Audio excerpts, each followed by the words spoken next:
What is going on, guys? The Rose here, and welcome to the 27th episode of Game Corner Pocket.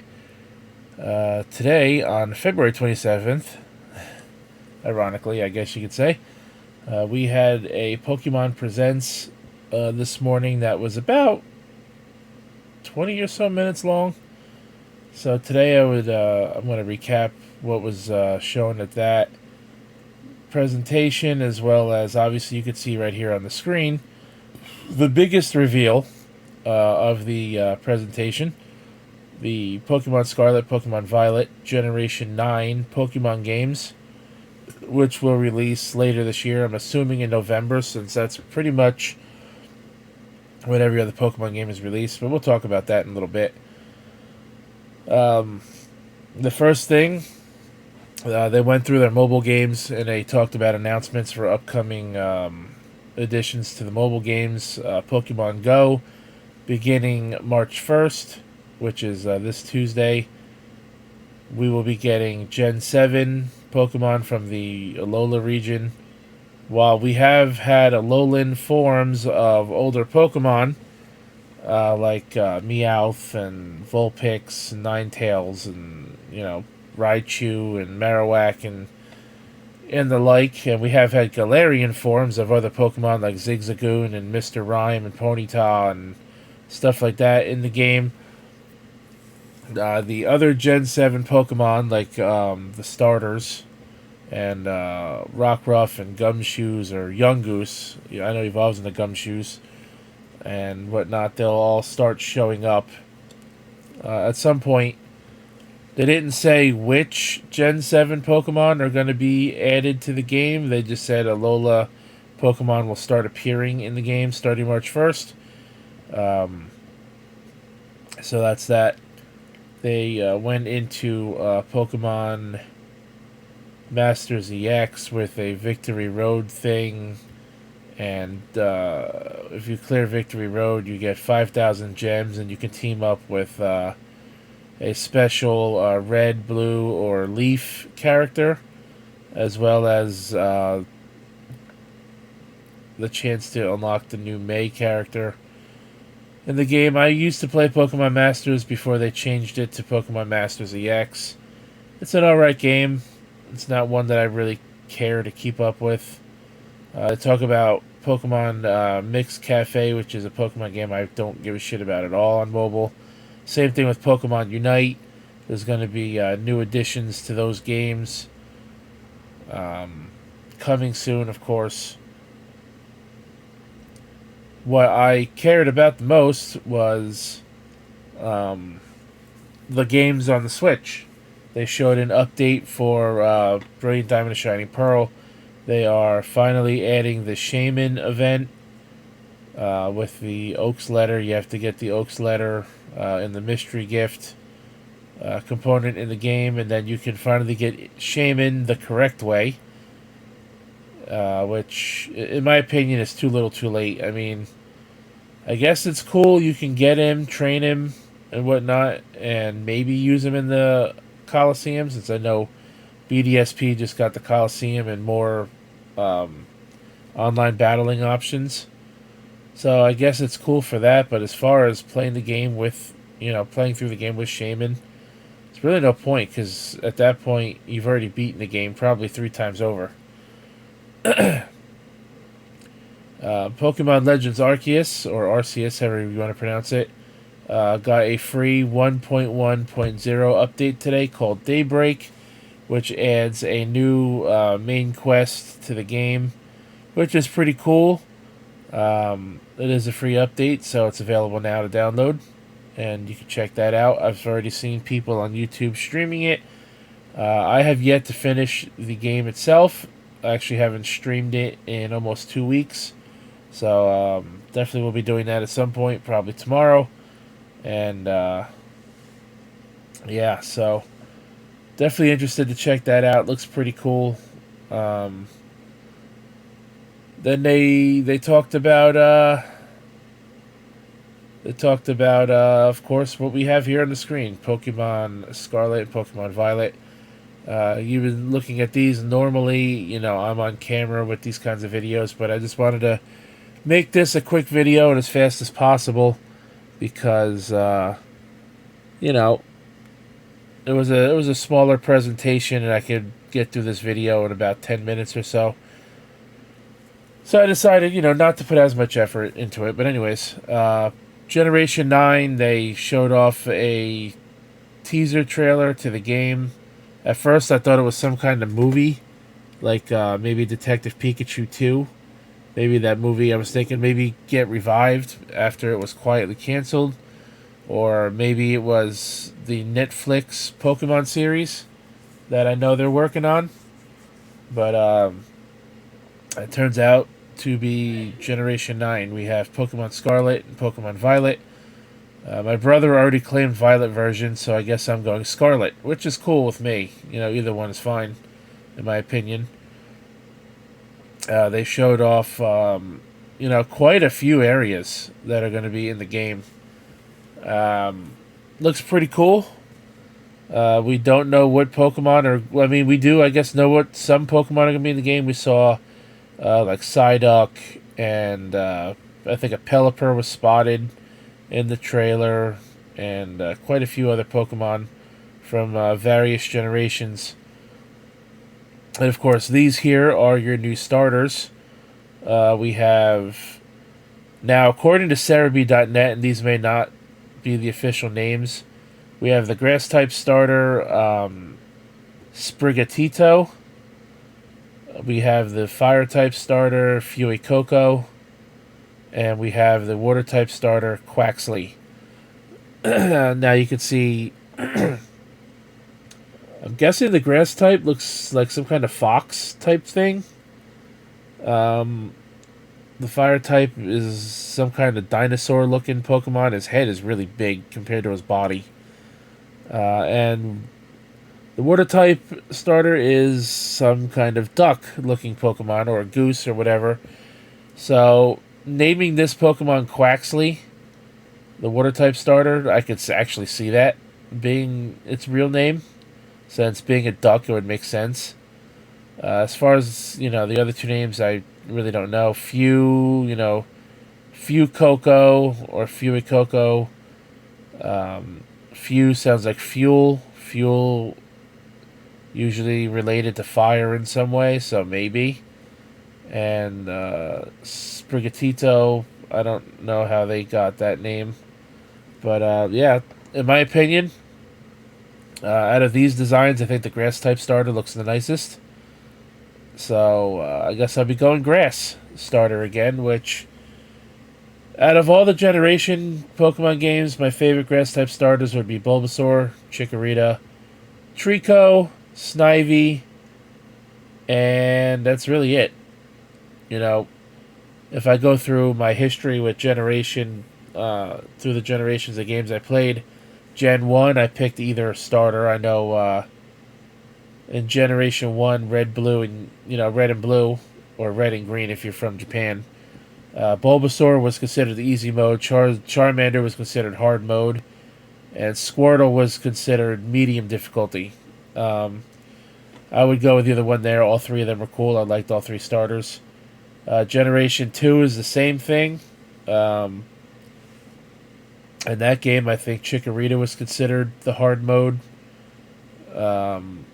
Cyndaquil was considered maybe the easy mode. And Totodile was considered the normal or medium difficulty. Again, I liked all three starters, so I would pick either one there. Gen 3 was where I started weaning off of, you know, my favorite starters. I didn't care all too much for Mudkip, but I would pick him occasionally. Trico was cool because he looked like some kind of, I wouldn't say lizard type thing, but I don't know, maybe. He, you know, is definitely some kind of reptile. And Gen 4, I didn't really care. I didn't care for any of the starters, but you know, Piplup or Turtwig was your best choice there. Gen 5, I picked Snivy because that was my favorite looking Pokemon out of those starters. Gen 6, I never played. But out of the Gen 6 starters, I preferred Fennekin or Froakie out of that set. I skipped Gen 7 as well, but out of that set of Pokemon, I picked Litten because I like cats and I have cats as pets in my house. So to me, it made sense. And in Gen 8, out of those starters, I liked Score Bunny the most because it had the best evolutionary line and it was the best looking Pokemon out of the three. So, and now in Gen 9, it looks like I'm going to go with the grass type starter again. Maybe the evolutionary line will change my mind. We'll see. But as of right now, the game will release in late 2022, which will probably be mid to late November. So, what do we have? About a little less than 9 months from now before that game comes out. The only thing that concerns me with this game is now this will be the third Pokemon game to release within 1 year of BDSP. So BDSP came out last November, I believe November 19th, I think it was, something like that. And then we had Legends Arceus that released 2.5 months later, or well, almost 2.5 months later. And now we're going to have Scarlet and Violet, which is going to release, again, most likely mid to late November of this year. So that'll be 3 Pokemon games in a 1 year time span. That is pretty big, in my opinion. Now, it makes sense that we are going to get a new generation Pokemon because if you think of how the cycle has always gone, starting from Generation 3, we got the new generation, then we got an addition to the current generation, then we got a remake of an old generation, maybe a spin-off game, and then the new generation. Gen 4, it happened again. We got the new generation, an expansion on the new generation, and then we got a couple of spin-off games, and then we got Gen 5. Gen 5, we had the main games, the addition to the main series being Black and White 2. Then we got Gen 2 remake, and then we got Gen 6. Then we got Gen 6 was the first time like this broke that cycle a little bit. We got Generation 6 X and Y. We didn't get Z, which people thought we were going to get. We did get the Gen 3 remake and some other games here and there, spin-off games and whatnot. Then we got Gen 7. Then we got an addition to Gen 7 being Ultra Sun and Ultra Moon. Then we got we had Pokemon Go and we had all that other stuff come out. Well, and the Pokemon Go came out in 2016. I don't exactly remember. I think Pokemon Sun and Moon came out that same year or something like that. But I know Ultra Sun and Ultra Moon came out in 2017. And then we got the Let's Go games in 2018, which were, I guess, seen as spin-offs. And then we got Generation 8 in 2019. And then after, Sword and Shield, we didn't get an expansion. Well, technically, the new addition to Sword and Shield would be the 2 expansions we got, which I guess would take the place of getting another game. We also got Pokemon Home. We also got, all the other mobile games, Masters, EX, Mix Cafe, Pokemon Sleep, which I think that game has been put to sleep because I haven't heard anything about it since it's released. So we got, the new generation being Gen 8 in 2019. We got the expansion, the 2 expansions, one in 2020, I think they both came out. And then we got the the Pokemon Mix Cafe and stuff like that came out. Pokemon Unite on mobile. Then we got the Gen 4 remake, being BDSP. And now we're going to get Gen 9. Oh, and then, of course, we got Legends Arceus, too. And now we have Generation 9. So the cycle just, continues. One thing, though, I was sad to not get information on was whether or not Pokemon Home is or will be compatible anytime soon with Brilliant Diamond, Shining Pearl, and Legends Arceus like it's supposed to be. They didn't announce anything about that today, so either they're still working on it or they just decided to, forget it altogether. According to Cerebi.net, they are saying that Pokemon Home will allow you to put Pokemon from Pokemon Home into Scarlet and Violet versions. However, it will only support the Pokemon that are coded into the game.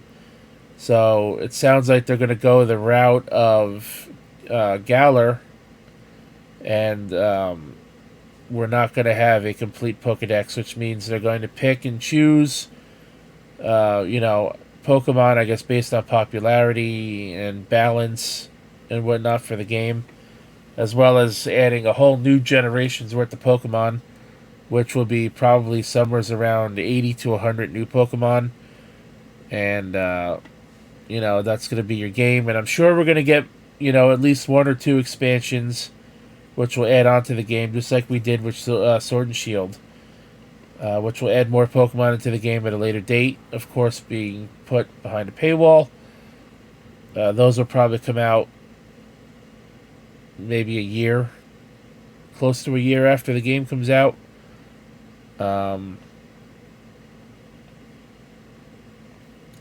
So actually, yeah, Crown Tundra, now that I think about it, actually didn't come out until last year. I think early last year in 2021. As I remember, the Isle of Armor came out in, I think it was near the end of June in 2020. And the Isle of Armor, I'm pretty sure, came out early last year, like January of last year.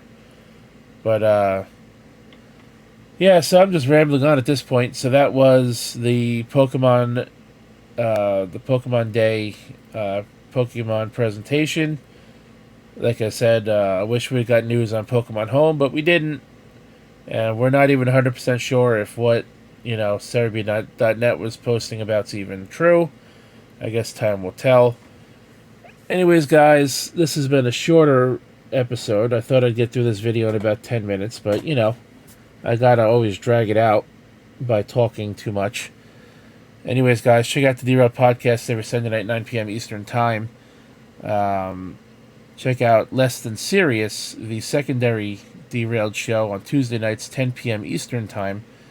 Derailed Patreon, where you get 8 shows a month for about 25 cents a week, $1 a month, and about 12.5 cents a video.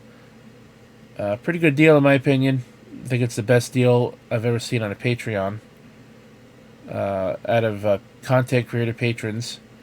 Follow me, of course, on Twitch, Twitter, and YouTube. I know I've said I'd like to stream on Twitch at least once a week, but yeah, it's been going on almost 2 weeks since I've done that too.